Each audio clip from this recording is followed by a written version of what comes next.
একটু ভিন্ন ধরনের একটা রেস্টুরেন্টের গল্প শুনবেন? আমরা সেদিন গিয়েছিলাম ভিন্ন ধরনের একটা রেস্টুরেন্টে ভিন্ন ধরনের কিছু খাবারের স্বাদ নেওয়ার জন্য। এখানে বিভিন্ন ধরনের সালাদ পাওয়া যাবে একেবারে বুফে স্টাইলে, যার যেটা পছন্দ, যেভাবে পছন্দ ওভাবে নিতে পারবে। ভিন্ন ধরনের এই খাবারের স্বাদ নেওয়ার জন্য আমরা চলে গিয়েছিলাম গ্রিন অ্যান্ড সিডস নামের এই রেস্টুরেন্টে, যেটা কিনা খিলগাঁওতে অবস্থিত। আমি এটার লোকেশনটা আমার ভিডিওতে এবং আমার কমেন্ট বক্সে দিয়ে দিব। এখানে কিন্তু যতটুকু ইচ্ছা ততটুকু নেওয়া যাবে। আর এখানে কিন্তু আলাদা আলাদাভাবে বিভিন্ন ধরনের সালাদের টপিংস এবং ড্রেসিংস রাখা ছিল, যার যেভাবে ইচ্ছা সেভাবে তারা নিজের পছন্দ মতো মিক্স করেও নিতে পারবে। সবচাইতে মজার ব্যাপার হচ্ছে এখানকার বিলিং সিস্টেমটা। এখানে বিল ধরা হয় ওজনের উপরে।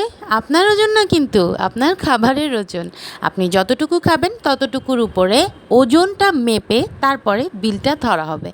আপনি যদি 100 গ্রাম সালাদ নেন তাহলে তার বিল আসবে মাত্র 100 টাকা। সো যে যত বেশি খাবে তার বিল তত বেশি আসবে। ব্যাপারটা এখানে এরকম। আমরা কিন্তু সবাই মিলে অনেক এনজয় করেছি। সালাদের এই বুফেটা আপনারাও কিন্তু একবার ট্রাই করে আসতে পারেন। আল্লাহ হাফেজ।